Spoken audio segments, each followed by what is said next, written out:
You really quieted down there. A sense of expectation? Yes? Hi, I'm David Nixon. I'm the Artistic Director of Northern Ballet, and I am the choreographer of A Little Mermaid, based on the Hans Christian Andersen tale of The Little Mermaid. And I'm also the costume designer with assistance from, especially all of our wardrobe staff actually have a real hand in this, but Julie Anderson. And it's really great working with the wardrobe again. I haven't done that for a few years, and I love getting in there with them. They tell me what to do most of the time, and they get their way, and that's great. They're very happy. I'd like to welcome all of you, and especially our patrons and our friends, to our new season. And in this case, our audience that's watching us live right now from their homes, or hopefully not their cars. Maybe a cafe, and maybe they're comfortably having their, happy hour time as they watch this. Last time when we did this event for Casanova, we had actually been in the process for quite a few weeks. I've only been in the studio really 2 weeks and a couple days this week. But unlike Casanova, we have been staging work already for the Macmillan program, which I'm very excited about, which is coming to Bradford in October, thank you. All the time is running together for me. And so we had Grant Coyle here, who staged Las Hermanas for us the first 2 weeks, and then it was crossed over with Anthony Dowson, who has been with us for 2 weeks, staging the principal roles, soloist parts of Gloria. Hence, when I've been trying to find people for my rehearsals, I'm always having to work around them. So hence, the ballet has a little bit been like filling in the dots. A little bit here, a little bit there, a little bit there, a little bit down here. We'll do a little bit more there. We've got to go over here. So there isn't actually anything that has a whole scene yet. And when someone asks me how much have you done, I really haven't got a clue, because it's really, really sincerely over the 2 acts.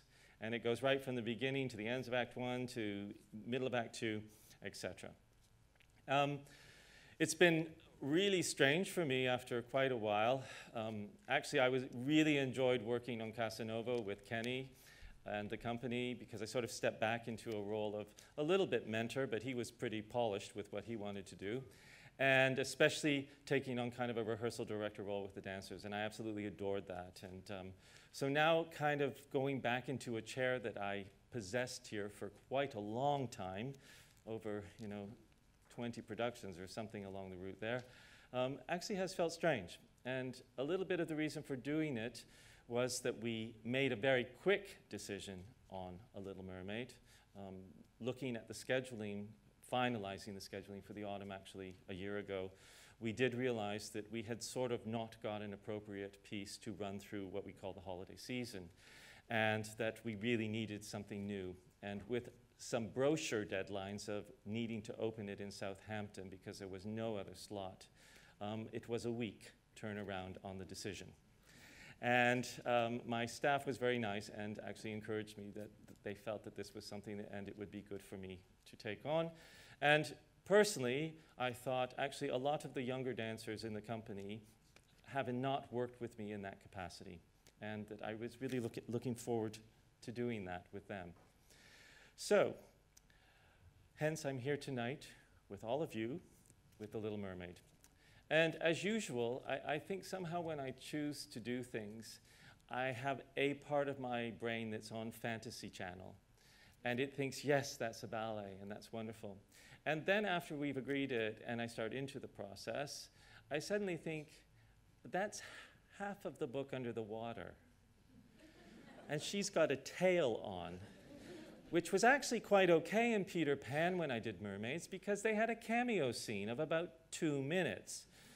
But if she's got a tail on for 25 minutes, what am I going to do? And how are we going to portray that? And how is it going to be inventive enough?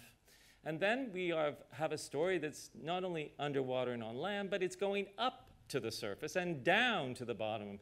And that voyage on the stage can be quite challenging how you do it, especially as you can see, we have a very limited space.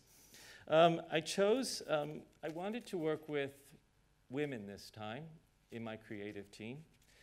And the first person I found actually was Kimi Nakano, who's actually done quite a lot of work with Akram Khan. And I love the design she had done. She's also worked with Didi Veldman.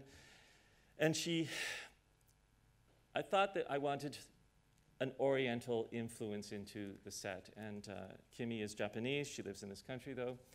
And I said to her, you know, really, I'm not really sure what this story is going, but I really like the look of what you do. I want kind of something clean, something different and contemporary. She was like on it. I hadn't even written the scenario. And she started sending me all sorts of images and ideas of where we should go. And essentially what she created was her fish tank at home. So all along the side and the back, we have this wonderful kind of painted plastic, literally plastic, which behind that is a mirror. So you can quite imagine that between the plastic and the mirror, you will be in an absolute world of water. The problem a little bit is how you lose the water, which we can't completely get rid of. So some of it is a sense, the piece is perhaps set on the coast. So always, even the people on land have a sense of water being near them. She also just made 2 trucks. They're not finished. This is just their architectural form. They're absolutely beautiful to look at. They're huge. When you get them into the space, sometimes it's becoming quite difficult. But as you can see, it gives us a shape of a ship, but it also can give us a shape of a knife. It on one side has land, and on the inside has water. So it dances during the ballet quite a bit. And that's fun for me. I like that kind of thing. And we have a whole group of water people that can do that for us. The music, I said to John Price-Jones, our music director, I mean, I really would like to use a female composer, and we were searching, and then he went and he saw Birmingham Royal Ballet's The Tempest, and he thought that Sally Beamish's music was excellent and that she would work well with me. I met her in Newcastle and loved her. What I love is what she brings to the piece in terms of her ideas in life and kind of bringing a more real sense to this story. Sometimes for us today, I think fairy tales, princes, and this kind of thing is so far away. In fact, I don't know if any of you saw the program on Diana the other night with our 2 wonderful princes. What was great for me about that was the sincerity and the reality of these 2 young men. And I was thinking that that's what we were kind of getting after here. So what we're going to look at now in the rehearsal portion of this evening is what we refer to as a gathering.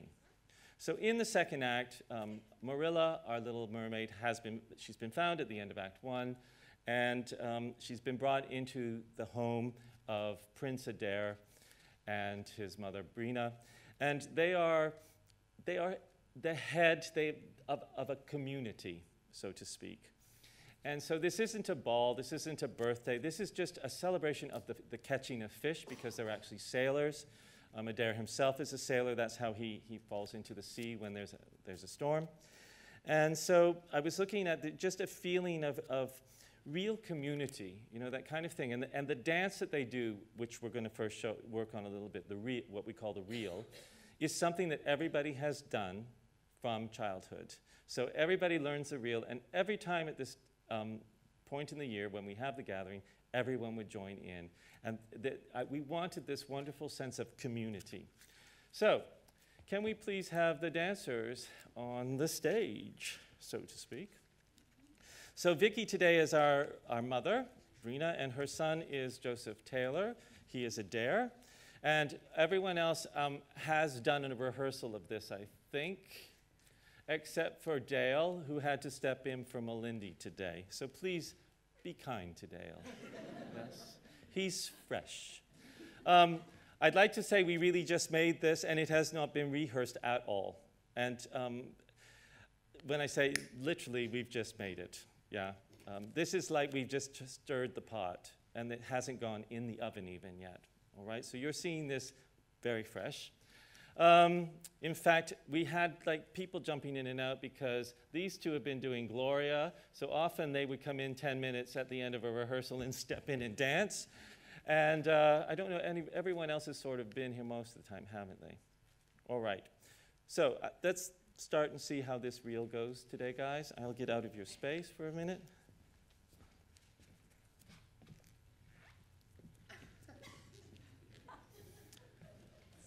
Well, that's what usually happens. She wasn't in rehearsal and then ran into it, so that's fine. All right.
That's as far as we've gotten.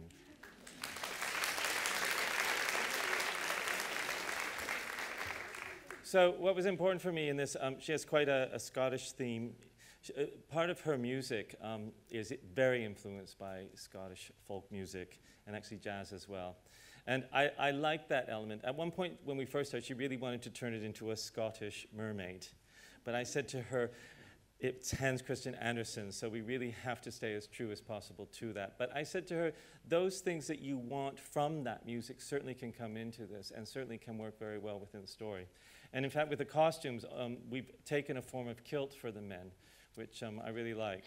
And also some of it's quite, well, Melindy, who's from South Africa, told me when he tried on the costumes for this that his mother wears that in South Africa, and he loved it. So I've got kind of an ethnic thing going there as well, which I really like.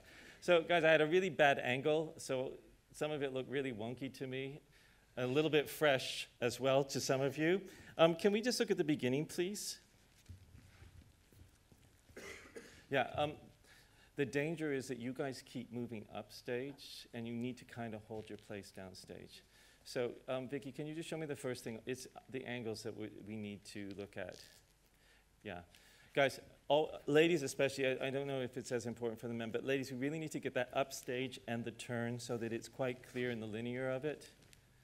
Yeah. Vicky, they have their arm out. Yeah. I know you're the mother, the queen, so actually you get to do what you want in a way. That's it. There. So, now, ladies, on this next one, this needs to flick more so that you would flick your dress. And then what I don't see is that passe before you come round. If we can look at that, if we can see that a bit better. That's it, yeah. Yeah, Sarah, you lose it. You just turn, ladies, don't turn. So if you have, that's the second movement before you turn. Flick, pass, that's it, Sarah. Yep, that's it, good. And then, ladies, we lost a little bit because we haven't done it since we made it. When you do all of these jumps, it should freeze. You absolutely tight. So it's cha. That's it. Yeah. Still moving. Better, Abby. Yeah. And can we try and get, so everything is, when it's sharp, it's sharp. So you land fourth. No in-betweens. Up, down, fourth.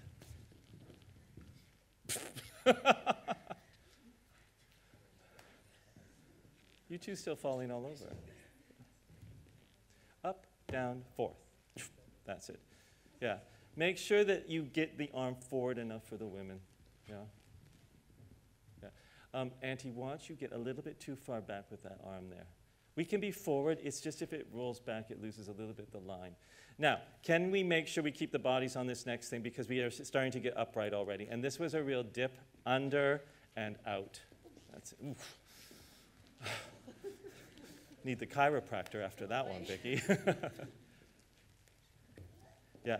And ladies, watch that how you're doing that développé there. It's not, you're not doing it on purpose at the moment. It's just happening. And we need to see the articulation of how that comes out. Up and stretch. Up and stretch. Yeah, it's the same thing that we've been talking about. You get onto it before you fulfilled the movement. Yeah, it's movement and then go. That's better, Minju. Now, this one, I think you were early. Yeah, but have never seen the two of you do that together, because I think Eileen was the last person I saw in your arms. Yeah. So remember what we talked about with this lift underneath, and especially with the one when we go to the quasi, just go up. Really pushing her over, yeah? So she's really standing in the air. It's something that is really particular to my work, is that I do not like the women leaning on the men's chest. When you watch a lot of other dance, you will see a lot of this when they pick their women up. It twists the body as opposed to this. See how she looks suspended in the air? So my idea is that the woman floats at the expense of the man. Yeah. You're not getting quite enough under her. Better, Lorenzo? That's it. Yes, Joseph? Vicky loved it. Then go on to the next thing. Yeah, so your legs are lazy going into that.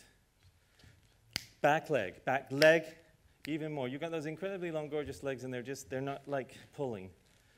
Pull. Better. Yeah. And guys, it's a masculine piece. You know, we're sailors. What we're going to show in a minute is very masculine. So you don't want to get that. You're there with the women, there. It's very precise, very strong. And then ladies, when you take this on, this is gentle actually. No, you don't. But how you put yourself on, like, don't look like this, Auntie. It's not this. It's not, oh. Yeah. Can you not slide in more? Yeah. That's it there. Yep. And then, again, ladies, this one's a little bit, we've got to see the attitude and see the point. See the attitude, see the point, and to the point. So you have three. Yum, bum, bum. Yum, bum, bum. Good. That's it. And then again, we need a Victoria body here. Yeah. You did do it. That's it. Up. Yeah.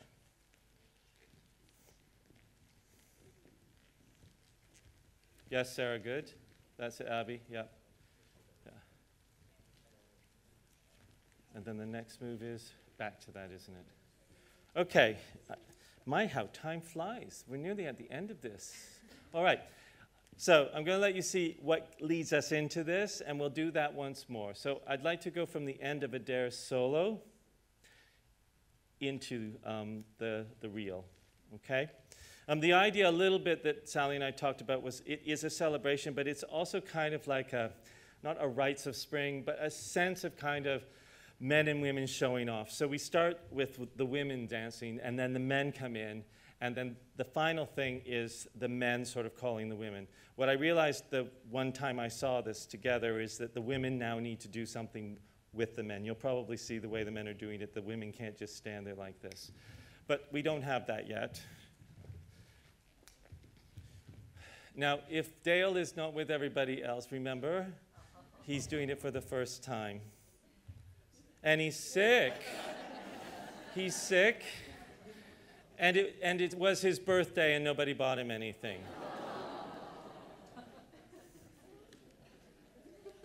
All right, thank you.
Thank you guys very much. Thank you.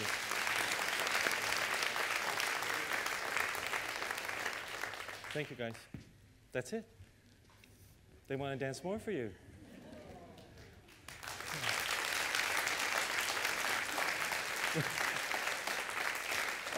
What I'm most pleased with that is that has really seriously not been rehearsed, and they're that together and full out at this point. So that really makes me, as the director rather than the choreographer, very proud of what the level of the company is and the enthusiasm they have for the work. Now I'm going to talk a little bit about The Little Mermaid and what I guess inspired me and the direction that I've taken with it. Of course, it's always a challenge today because Disney has such a monopoly on every kind of fairy tale. And they have a wonderful treatment of these things, but they always stray from the original source. And they tend to, for me, always give an appearance that life is happy ever after for everybody. And we all know that's not true. And in a sense, these fairy tales from before, I think we're trying to tell little children, as well as adults, I think the realities and truths in life in many respects, and also the strength of our human emotions, of the power that actually our emotions as humans have. So for me, you know, I had, first of all, a challenge in the sense of how is this really a family ballet when you really look at the story? Other than it's a mermaid swimming around in water. But this is about somebody who absolutely falls in love in a very naive way, but in a very truthful way, is willing immediately to give up things that she has that are absolutely her identity and who she is, so much so that it's even the world she lives in and is happy in to give that up. She accepts that she will be in pain, actually. I don't think she understands the concept of pain because we've talked about, do you feel pain in water? I wonder, the same way we feel it on land. And she gets on land, and there is this man that she has done everything for, who actually she can't communicate to because she's given up, she's lost her voice. And even though she can move and moves beautifully, it hurts her, and she's experiencing pain for the first time. And then as the story goes through,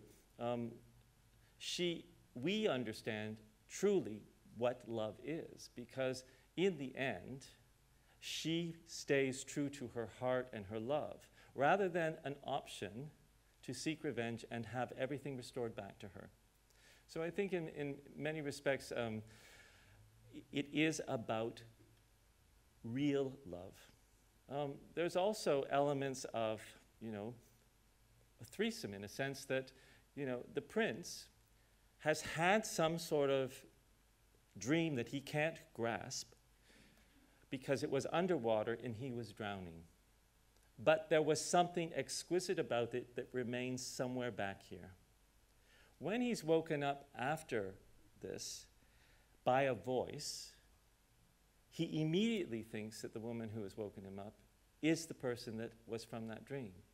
And there is actually a reality to, we call her Princess Dana.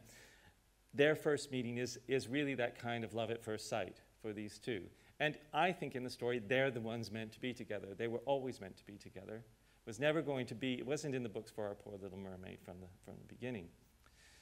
But yet he's always got this odd thing in the back of his head about something else. And there are moments where he looks at the Little Mermaid, who in some ways he treats as a child because she can't actually communicate with him, and a confidant because he knows she can't anyways tell anybody, and he feels a closeness to her. That, was it her?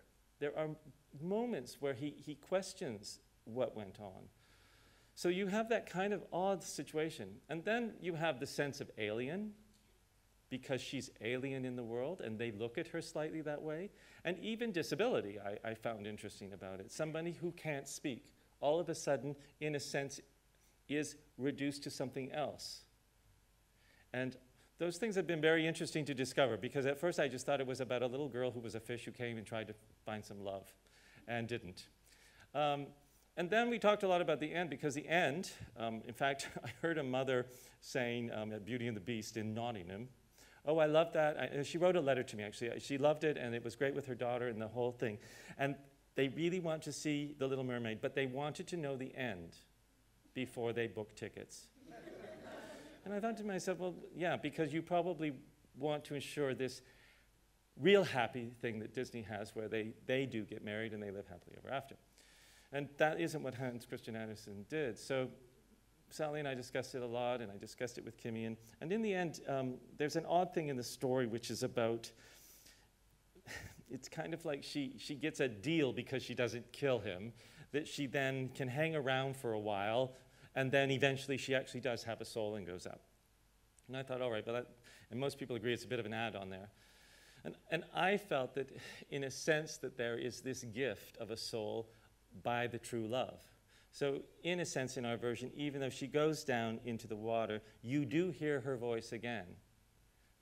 But then what you see is just the essence of her going somewhere. It's not, they lived happily ever after, but there is a positive element to it and to us as humans. And I think that's quite important, especially in the world we live today, that we have that sense. And we've also, for me, you know, just watching recent events in our country and how communities come together around each other and that kind of love, it sort of fit with this Little Mermaid. So that's a bit heavy. There is a lot of lightness to it, of course. I introduced a character called Dillian, who is her friend, who is a seahorse. And that the creation, it's going to be created on Kevin Pung. And we were looking at his costume today. It was quite sweet. And there is the whole water world. I don't know, we hid them. So in the beginning, it's kind of a setup of this harmonious world that the mermaids live in, and that they swim in, and that they dance with the fish, and that the water is, you know, everything is at peace in a way. And we don't have a witch, we have a lord of the sea. And he is worried about his world. And when we start the piece, there is actually, we're really underwater and in a tank, and you're there. And he's watching you. Because you fish, you hunt, and you hunt his people. So he's watching what's up there today, who's around, who's going to come after my world. And so through the piece, he is actually kind of the director of the water world. He loves his Little Mermaid especially, and so, you know, she gets her way with him by begging that he finally does give her what she wants, but he makes her pay this price for it. Hoping, I think, in my version, that she won't accept it. Of course, if you tell her you're going to lose your voice and you will be in pain always, I think you'd think twice about that deal. But of course, she's so in love that she just takes it. And then later, he's the one, so he's also the one that introduces storms into the piece. And storms are his idea. When Marilla is watching this man at sea, he thinks if he kills this, breaks the ship up and destroys it, then she won't think of him anymore. Of course, that's not true. What else can I tell you about what we've done so far? And what's interesting about the piece for me also, unlike recent works that I did a few years ago, like Gatsby, which has a clear text to it and absolutely a follow-through of where we need to go. This is a much looser thing. And I find we're developing it as we go. The dancers have had a lot of involvement in making material, especially in the underwater world. When I thought about what the mermaids do underwater, I didn't have a clue, actually. And then I was watching recently the Brazil Olympics synchronized swimming. Have you watched that? First of all, they look like fish when they dive off, like a school of fish, vroom, vroom, vroom. It's beautiful. But all those quick movements in the water reminded me of fish, because fish, I mean, there are some catfish kind of do a slow move, but most of the fish in water are very fast. And so I thought that when the mermaids communicated with each other, it would be quite fast. And also we came to the fact that even though she sings, it's singing like a whale. It's not, you know, like Beyonce with words out there. It's a very, and even communication for them is not speaking like we speak. So to imagine that she's underwater talking, I mean, you just, can you? Because you wouldn't hear it. So those things have been really interesting. We discussed the whole thing about pain. Like, when she first has pain, is that absolutely a new thing for her? You know, is it like a revelation? And these legs, like, what are these things she's got? So now, I told you I had chosen some of my younger dancers to do the creation on, and that's Joseph Taylor, and my Marilla is Abigail Prudams. And part of the reason for this is I've worked with the two of them over the past seasons. They've done several things, a second, third cast, and they have a wonderful chemistry together. They're also very pragmatic, I guess, in a way. And in rehearsal, you can really just speak to them and say what you need to say. In fact, I had quite a little, even serious talk with Joseph the other day about the process, and he just turned to me and said, I agree totally with you. There's no problem. And for a choreographer and a director, that is such a great thing to have, because it really kind of enables you to just speak, rather than have to think all the time how you need to present something. So what I thought would be interesting for you today would be to see how I'm trying to handle this tail. So we're going to show you first the duet, which is, he's drowning, actually, and she sees him down there, and she's just thrilled to death. My God, there he is. He's down there. It takes her a while to clock that he actually can't breathe underwater and that he is going to die if she doesn't do something. But this is a moment where I said to them, it's a second or two in time. She's breathed some air into him, and he's sort of come somewhat awake, almost in a sedation state, I guess it would also be. And this is in some ways always a little bit from her perspective as well, how she would imagine being with him, discovering him. And it's the first time she's ever really seen or touched or looked at a human being, because she's younger and she's not been allowed yet to go to the surface. Ooh, that means shut up, I guess. So as you can see, our tail is not as confining as perhaps a real mermaid is, but if you look at the back, it is a mermaid's tail. And part of it is so that we can actually move, but that we have this sense that she is a fish, that she has this element to her. So guys, shall we do it? Let's do it.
So I hope you see some image of a fish there.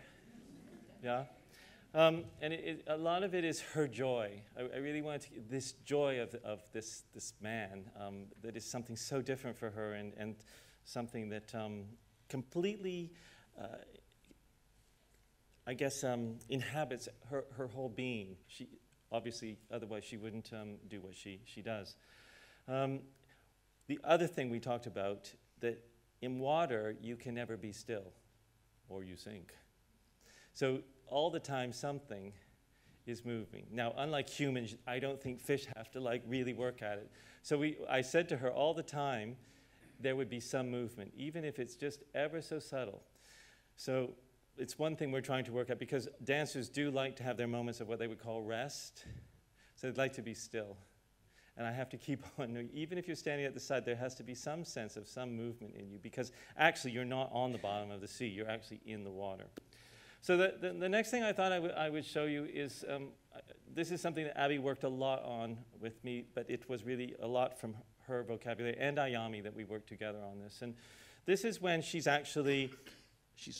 taken the potion, and the tail has been, magically it goes off, and she's all of a sudden left with these legs. But it's the first experience of that. It's the feeling that she has, having lost her tail, lost her voice as well, which she doesn't really realize until her encounter with Adair in the next scene. But I haven't seen this for a long time. I don't know. You all right? Yeah, good.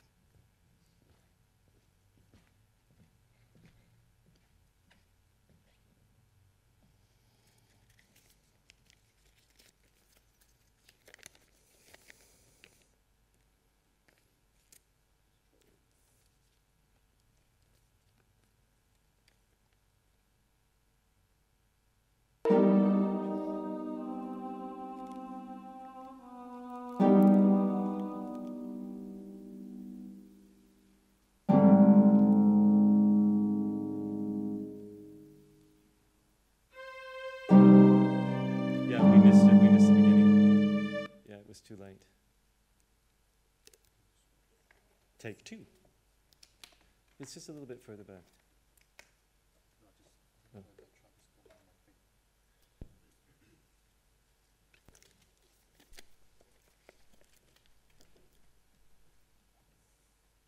You're so well behaved.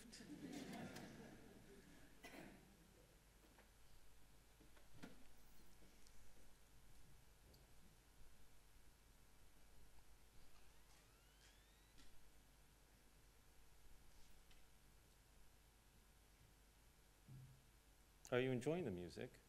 Yes. Yeah, it's quite beautiful, isn't it? It's very interesting. Yep, we're ready.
we're trying to find out, because people do live with pain, and they live a life, but it's a control thing. So she finally finds in her, if she just breathes correctly, she can accept what's going on.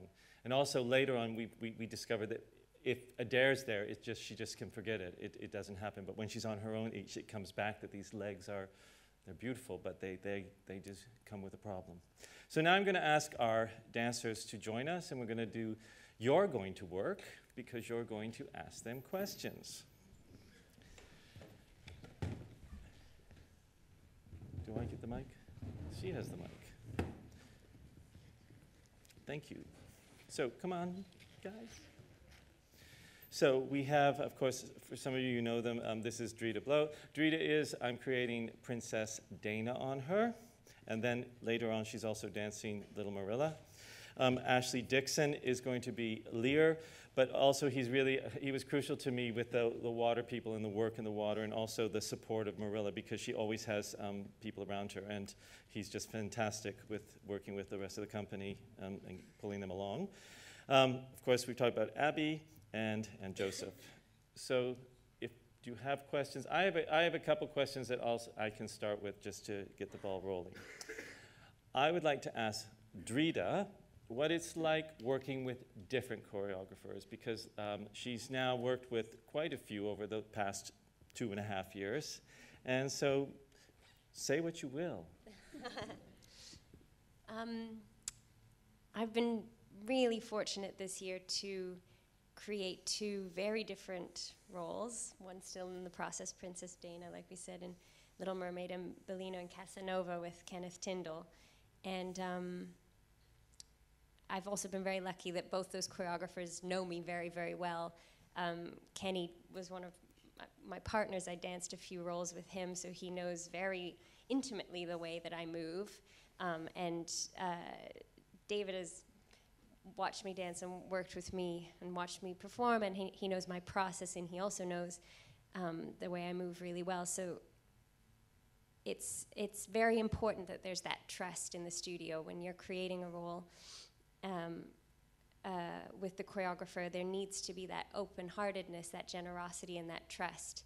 It's a very important relationship, and working with such interesting, creative people that also know me for so many years, for 10 years, you already, from day one, you have that advantage of that sort of connection already.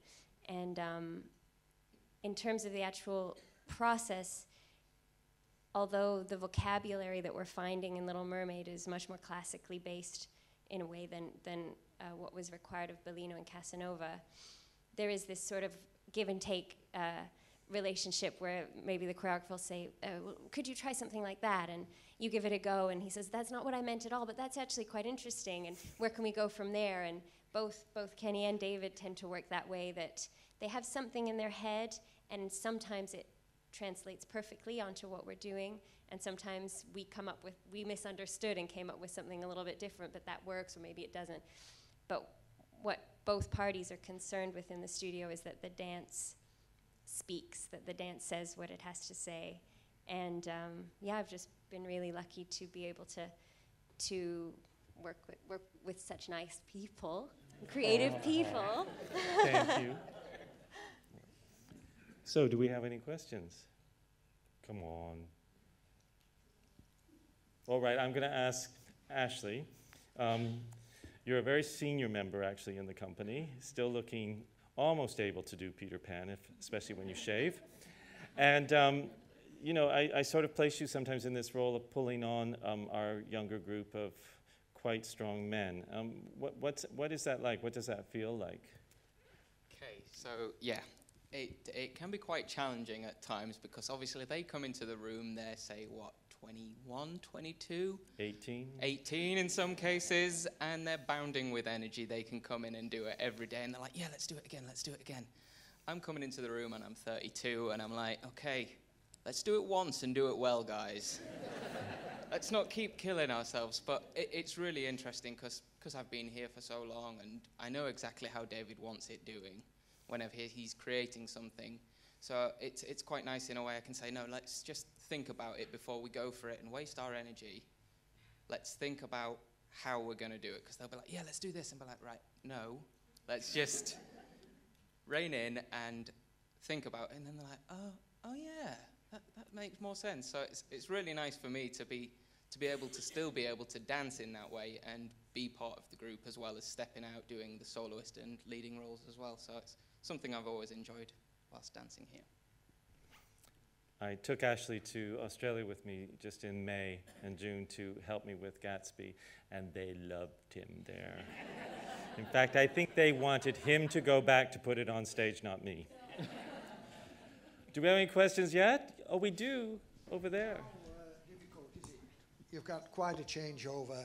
How difficult is it when you've had quite a changeover of dancers to mould them into what you want when they've possibly come from other disciplines or possibly straight out of ballet school?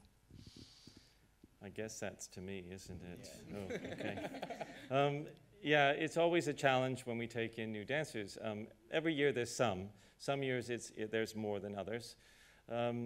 We spend a lot of time at the beginning. They get a lot of classes on their own with Yoko, who introduces them to the Chino technique, which we use in the company and we base a lot of what we do on. And the older dancers are fantastic at sort of mentoring and guiding them. It is hard because already, for instance, some of them have had to go into a second cast place of someone who's quite senior in the company, and we don't even know them yet, so it's a little bit of a guessing game when you start. Also, I think that what dancers think a company is when they're in a school is not what a company is when they're in it. There are elements that are the same. I think sometimes they think they're going to disregard class, that somehow that never happens again, and they just have, they get paid and they dance. But in actual fact, I tell them when they come here, we're very serious about class, and actually you're going to keep training. Now we have conditioning that happens in some of the days every week, and we also have this activation that we do before class, so we're actually increasing that kind of thing. But there is a process of assimilation, that they somehow go on stage and they start seeing how people are around them, how people are moving in the rehearsal room as well, and they just start, it either works or they leave. That's putting it quite directly, but that's the truth of the story.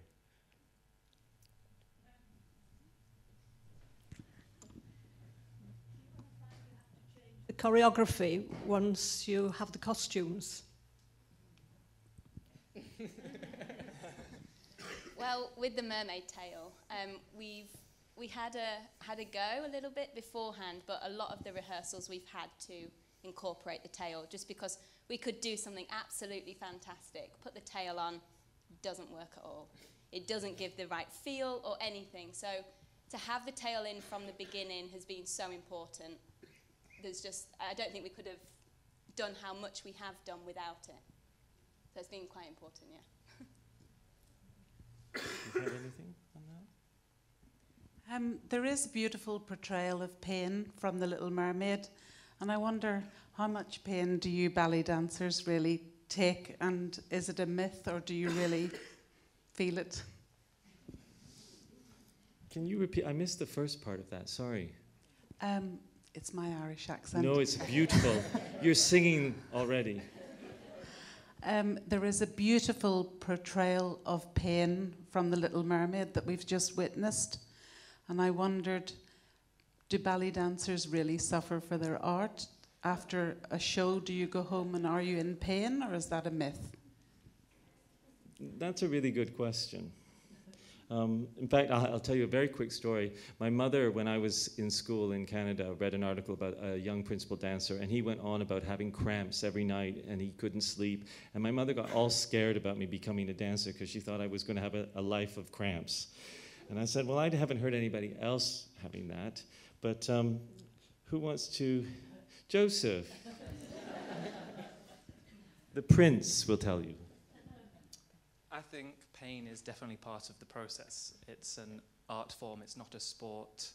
It's an illusion because we're telling you a story, we're not showing you our pain. An athlete can go out there and do the 100-meter sprint and give it everything it's got. And in our shows, we're doing that 100-meter sprint or doing the marathon, but we can't show the pain we're actually going through.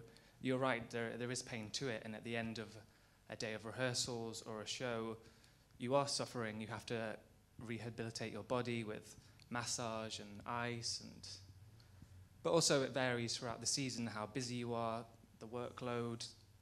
There's a lot of things that come into the equation. It's not just every day is painful. It depends a lot. We're all doing different things. You know, there's a huge variation of what's going on. Not to mention Ashley's age, but he's older. And the grandfather standing beside him.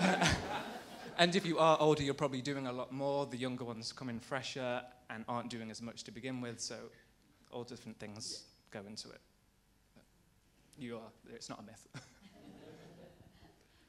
I think it varies. It also depends on whether you have injuries or not. Like, I didn't actually hurt my knee. My meniscus isn't formed correctly. So I did something to my knee when I was 16. So from 16, essentially through my whole career, I had a knee that would swell and go down and swell and go down. It wasn't as much painful as, like, sometimes you just couldn't bend it and you had to go on stage and you were supposed to bend it like this. I think different people have different kinds of pain. I didn't have any other pain than that. Like, when I first took over the company in America and everyone was on ibuprofen all the time, I thought, why are you taking that? Oh, well, I'm in pain. I said, well, really? So I think it's individual. I mean, I do think women suffer a bit more with their point shoes, depending again on their feet. If they have toes that are very equal in size, they don't suffer as much as those women that have one, especially if you have one longer toe. It's always getting the brunt, isn't it? I don't know, I'll let Drita. I'm quite lucky. I don't have a lot of toe point shoe related pain, but we were all complaining about 2 weeks ago when we just come back from holidays, because if you've had a couple of weeks of swimming in the sea and lying on the beach and you put your point shoes back on, the toenails just aren't used to it, and we were all kind of, are your toenails hurting too? Yeah, mine are too. But then you get back into it and it's fine. So the season is like a wave, you know. Coming back can be painful for reasons like that, or then you might pull a muscle. I find dancers are often, if there's not quite a serious injury they're managing, there's little niggles here and there that some you can push through. Sometimes you need to pull back on how much you're doing, but it is individual and it does vary. But I wouldn't say that we're all constantly suffering. Are there any other questions? No, we've got. Now you wake up. Going back to, you were mentioning before about doing rehearsals for the Macmillan programme. Is there more of a chance of injury if you're switching between styles, perhaps even on the same day with different rehearsals and different styles?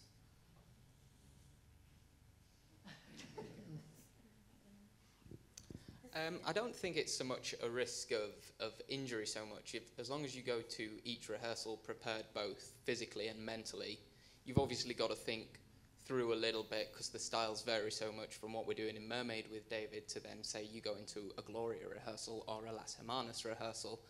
All three of those are such different styles, so you have to think through what we've already rehearsed so far, because I think if you don't, it all happens so quickly that if you've not gone through it mentally, then you are at risk of hurting yourself. But as long as you prepare both, obviously you've got to be physically ready to do those pieces, but mentally as well, to think through what you've done, so you're not having to think so quickly on your feet. It helps. It's actually a big question of the last sort of 20 years, where classical ballet companies started to do more work that was more contemporary, world-based. And the difference now, for instance, in the expectation of flexibility and off the leg, and then coming back to a classical piece where you're more on your leg. And the question is not as much around injury, though I think there is some there. The question is about ability to actually, if you've been pulling your joints all apart and off your leg and shoving your ribs out, that you can do that piece at 8 o'clock, and at 9 o'clock you can do etudes and be back into perfect classical technique and everything contained. And I think that's probably something that directors need to always be much more aware of today when they're planning rep, especially if it's the same dancer doing it. because that can be quite challenging on the body, especially the order. You can probably do classical and then go into the others. The thing I try is not to make ladies jump around between point shoes and soft shoes, because that's a real problem. If they haven't had chance to warm up in the point shoe and they've got to go out there quite quickly and do the work, that's not very safe. So you always need to think, if they've got point, they have to have a break to get into those shoes, get it into their foot, get the releves going, get the body working in that different way. Coming to the flatties is easier because that's just sort of not as much of a problem. Thanks, David. You've answered the question I was trying to ask. I know you very well. I think, can we do one more? This is the last. Well, you woke up late, people. Next time we'll get questions right away. Could I just say, I think the costumes are absolutely amazing. And I'm just curious about when you have a dress rehearsal, do you only have one? Do you have one or two? And I'm sure when all the dancers actually get their costumes on, even though they're dancing perfectly, I'm sure they'll go up a notch or two just because of, being in the wonderful costumes that are designed. So. When we get to do the dress rehearsals, every cast will have a dress rehearsal. Obviously, we don't all share the same costume. So there are so many costumes. There's not just one set. So different sizes, different heights, different everything. So extra bars are added on, or some are taken off. There's probably about 5 settings on one costume.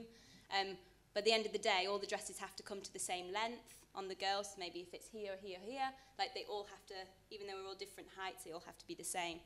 But in terms of putting the costumes on with the dancing, with the lights, on stage, it kind of all comes together.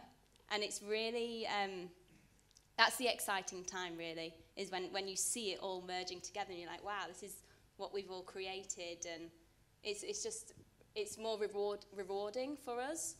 And sometimes if you get to sit in the audience and watch your colleagues dancing, you're like, oh, that's what it looks like. Because sometimes if you're in every single cast, or you're just not able to get out the front and watch, it really changes if you are able to watch from the front, because you see it from a completely different perspective. Thank you very much. We have a very clever wardrobe department. They really sit down. It's almost like a science. So they work out what items everybody needs to have their own of. That's the first thing.